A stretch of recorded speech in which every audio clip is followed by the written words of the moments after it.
కాంగ్రెస్ పార్టీలో చాలా మంది మహిళలు ఉన్నారు, కంటెస్టెడ్ ఎమ్మెల్యేలు ఉన్నారు, ఎమ్మెల్యేలు అయిన వారు ఉన్నారు. అంటే స్పెషల్‌గా మీ మీద కామెంట్స్ చేస్తురంటే సమ్ హావ్ డిఫరెన్స్ కదా!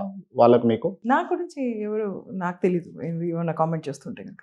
అంటే మీరొక నార్త్ ఇండియన్ టైప్ లేకపోతే అబ్రాడ్ టైప్ కనిపిస్తా ఉంటారు. యాక్సెప్ట్ చేస్తారా? తెలంగాణలో పర్టిక్యులర్‌గా దట్ హైదరాబాద్‌లో? ఈస్ ద థింకింగ్ అందరికున్న థింకింగ్ అయ్యుండొచ్చు. ఇప్పుడు మగవాళ్ళు కూడా అబ్రాడ్ నుంచి వస్తుంటారు. వాళ్ళననరే. హ్మ్.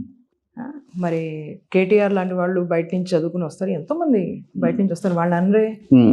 మహిళలే ప్రత్యేకంగా అబ్రాడ్ నుంచి వస్తారా? లేకపోతే మహిళలే ప్రత్యేకంగా నార్త్ నుంచి. ఇప్పుడు నేను మహారాష్ట్రలో కూడా పనిచేశాను. దాని గురించి మాట్లాడరే. మహారాష్ట్రలో 10 ఏళ్ల కంటే ఎక్కువ ఉండి అక్కడ పనిచేశాను. హ్మ్. అక్కడ ఉన్న రైతు ఆత్మహత్యల గురించి, అక్కడ ఉన్న విడోస్ గురించి, అక్కడ ఉన్న మహిళల గురించి గ్రామాల్లో ఉండి హ్మ్. ఆక్స్ఫర్డ్ యూనివర్సిటీ లాంటి యూనివర్సిటీ కోసం పుస్తకం రాశాను. మరి దాని గురించి మాట్లాడరే ఎందుకు? ఈ ప్రశ్న నేను మిమ్మల్ని అడుగుతున్నాను.